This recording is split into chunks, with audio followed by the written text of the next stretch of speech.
Hello genius लोग, आइए करते हैं ज्ञान का भोग।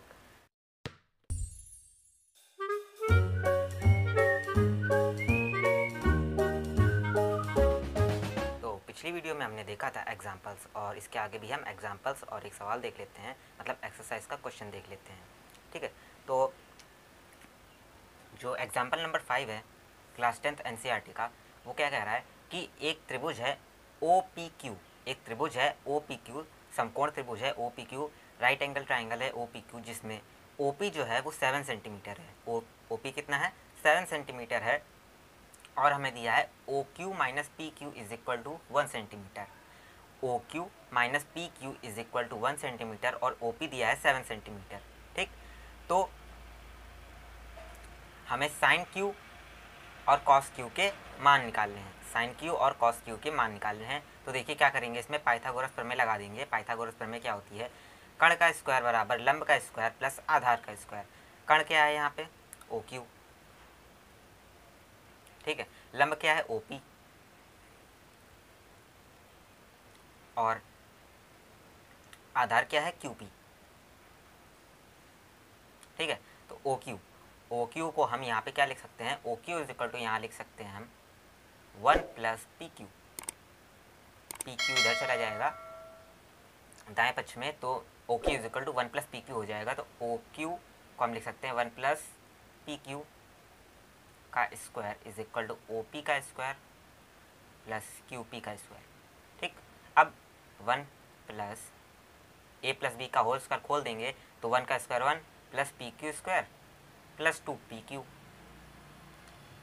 Is equal to O P का स्क्वायर प्लस क्यू पी का स्क्वायर। यहाँ कुछ कैंसिल हो रहा है, पी क्यू का स्क्वायर और क्यू पी का स्क्वायर मतलब पी क्यू का स्क्वायर कैंसिल हो गया।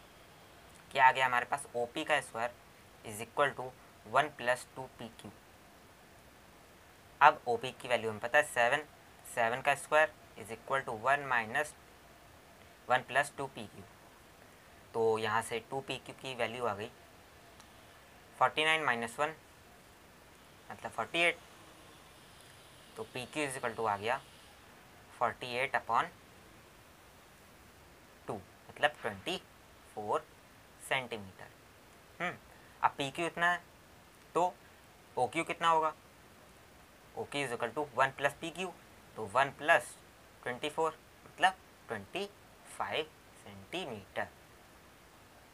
तो अब यहाँ से आप साइन क्यू और कॉस क्यू निकाल सकते हैं। साइन क्यू क्या होगा? O P upon O Q, और कॉस क्यू क्या हो जाएगा हमारा? P Q upon O Q. तो ये आ जाएगा आपका। अब क्लास 10th एनसीईआरटी में ट्रिग्नोमेट्री की जो पहली एक्सरसाइज है उसमें बहुत सारे सवाल हैं जो मैंने आपको बता दिए हैं। साइन निकालना, कॉस निकालना, ठीक है, ऐसे मैंने आपको बता दिया है। tan की कुछ वैल्यू दी है, आपको साइन और कॉस निकालना है, ये तो आप कर लेंगे, मैंने आपको बता दिया है। एक क्वेश्चन है जिसमें, ठीक है, क्या है? 3 cot a is equal to 4 दिया है। 3 cot a is equal to 4 दिया है। तो हमें जांच करना है, हमें चेक करना है, क्या करना है? 1 minus tan square upon 1 plus tan square A is equal to cos square A minus sine square A. ठीक, हमें इसकी जांच करनी है। तो देखिए क्या करेंगे, पहले cot a is equal to 4 upon 3, 3 को नीचे ले जाएंगे तो 4 अपॉन 3 हो जाएगा। अब देखिए cot a is equal to कितना है? 4 अपॉन 3। तो cot l a l upon k a, cot क्या होता है? A upon l, a upon l. आधार कितना है हमारे पास? 4। ठीक, लंब कितना है? 3। ठीक, कर्ण कैसे निकालेंगे? K square is equal to a square plus l square. ठीक, क्या हो जाएगा? 4 का स्क्वायर 16, लंब का स्क्वायर कर देंगे तो 3 का स्क्वायर 9, 16 और 9 25 होता है। के कितना आ गया? 25 का अंडर रूट लेंगे, मतलब स्क्वायर रूट ले लेंगे, कितना आ जाएगा हमारे पास? 5 आ जाएगा, 5। तो के इज इक्वल टू 5 आ गया। अब यहाँ में देखिए किसकी ज़रूरत है? tan की, cos की और sin की। तो tan तो हम ऐसे निकाल लेंगे यहाँ से, देखिए tan आ गया हमारे पास, इसका उल्टा कर दें, ठीक है, व्युत्क्रम कर दें, 3/4, ये आ गया tan। sin देखिए कैसे आ जाएगा? sin इज इक्वल टू क्या होता है? लंब बटे कर्ण, लंब कितना है? 3, कर्ण कितना है? 5, 3/5। कॉस कितना आ जाएगा 4/5। अब बाएं पक्ष LHS में रखेंगे, 1 माइनस टेन स्क्वायर है, 1 माइनस टेन स्क्वायर है अपॉन 1 प्लस टेन स्क्वायर है। ठीक है, क्या आ जाएगा 1 माइनस टेन स्क्वायर है, टेन ए की वैल्यू कितनी है 3/4, और यहाँ भी यही लिख देंगे 1 प्लस 3/4 का स्क्वायर। ठीक, क्या आ जाएगा हमारे पास 1 माइनस 3/4, मतलब इसका हो गया 9 और ये हो गया 16, 1 प्लस 9/16, 16 LCM आ जाएगा। ठीक, 16 माइनस 9, 16 माइनस 9 कितना हो जाएगा हमारे पास 7 हो जाएगा, और यहाँ से देखिए 16 प्लस 9 25, 16 से 16 कैंसिल हो गया, 7/25 आ गया, तो इसकी वैल्यू आ रही है 7/25। RHS देख लिए, RHS देख लेते हैं क्या आ जाएगा हमारे पास। देखिए कॉस स्क्वायर है माइनस साइन स्क्वायर है, तो कॉस ए की वैल्यू कितनी है 4/5, तो 4/5 का स्क्वायर माइनस 3/5 का स्क्वायर। ठीक है, LCM क्या आ गया हमारे पास 5 का स्क्वायर मतलब 25, और ऊपर देखिए क्या आ जाएगा 4 का स्क्वायर मतलब 16 माइनस 3 का स्क्वायर 9, 7/25। ठीक, तो देखिए LHS जो है वो RHS के बराबर है, तो हमने यहाँ जांच कर ली, चेक कर लिया, तो ये इसके बराबर है। ठीक है, तो ये आपके सवाल हो गए, और एक्सरसाइज में और भी सवाल हैं, उन्हें करने की कोशिश करिएगा। अगर आपको कोई सवाल नहीं आता है तो कमेंट कर दीजिएगा, नहीं तो आप फेसबुक पेज पे जाके भी हमें बता सकते हैं, मैं आपको वहाँ आंसर दे दूँगा, या फिर मैं वीडियो में ही उस सवाल को बता दूँगा। अब आइए कुछ बात कर लेते हैं। मैंने पहली वीडियो में आपको पढ़ाया था कि नहीं समझाया था कि जो ट्रिग्नोमेट्री है वो समकोण त्रिभुज में ही लागू होती है, समकोण त्रिभुज में ही लागू होती है, और मैंने आपसे कह दिया था वहाँ पे कि क्यों लागू होती है, हाइपोटेनियस होता है। किसी का कमेंट नहीं आया कि कह रहे हैं कि हाइपोटेनियस होती है इसलिए, पर हाइपोटेनियस होने से क्या होगा, हाइपोटेनियस होने से क्या होगा, अगर ना हो हाइपोटेनियस तो क्या होगा, किसी ने कमेंट नहीं किया। अच्छा, समकोण त्रिभुज में हाइपोटेनियस के अलावा भी लंब आधार होता है, ये भी तो होता है। देखिए ऐसी बात नहीं है कि मुझे बताना नहीं चाहिए था, मुझे बताना चाहिए था, लेकिन मैंने आपसे पहले ही कहा था कि कमेंट ज़रूर करिएगा, और उसी कमेंट करने के लिए, आपको पुश करने के लिए मैंने हर एक वीडियो में, मैंने इतनी सारी वीडियो बना दी हैं अभी, हर एक वीडियो में मैंने कुछ छोड़ दिया है, कुछ पार्ट छोड़ दिया है, किसी भी क्वेश्चन का, किसी भी टॉपिक का जो मैंने पढ़ाया है, कुछ पार्ट छोड़ा है। क्यों छोड़ा है, क्योंकि इससे आप क्या होंगे, पुश होंगे, आपको लगेगा हाँ ये हमें यहाँ पे क्लियर नहीं हो रहा है, सर को पूरा बताना चाहिए, तो आप वहाँ कमेंट करेंगे, मैं चाहता हूँ आप कमेंट करें, इसीलिए। तो अगर आपने पहली वीडियो अच्छे से देखी होगी, अगर आपने अच्छे से वीडियो देखी होगी, तो वहाँ मैंने आपको बताया था कि कोई त्रिभुज है, उसमें क्या हुआ है, एक त्रिभुज है ABC, मैंने आपसे कह दिया था वहाँ ये कण होता है, इसलिए जो समकोण त्रिभुज होता है उसमें त्रिकोणमितीय का हम यूज़ करते हैं, अप्लाई करते हैं। पर यहाँ लंब भी तो होता है, आधार भी तो होता है, हाइपोटेनियस से क्या हो जाएगा, ये आपको पूछना चाहिए था। ठीक, अब मैं बता देता हूँ। देखिए क्या होता है, ट्रिग्नोमेट्री में हम क्या करते हैं, कोणों के त्रिकोणमितीय अनुपात निकालते हैं, कोणों के त्रिकोणमितीय अनुपात निकालते हैं। अच्छा, अनुपात कौन कौन से निकालते हैं, देखिए मेन क्या होते हैं, साइन, कॉस, टेन, सेक, कॉसेक और कॉट भी होते हैं, लेकिन ये इन तीनों के व्युत्क्रम होते हैं। ठीक, अब साइन क्या होता है,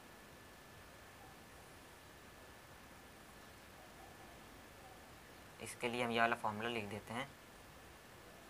ठीक, यहाँ L/K साइन के लिए, A/K कॉस के लिए, और L/A टेन के लिए।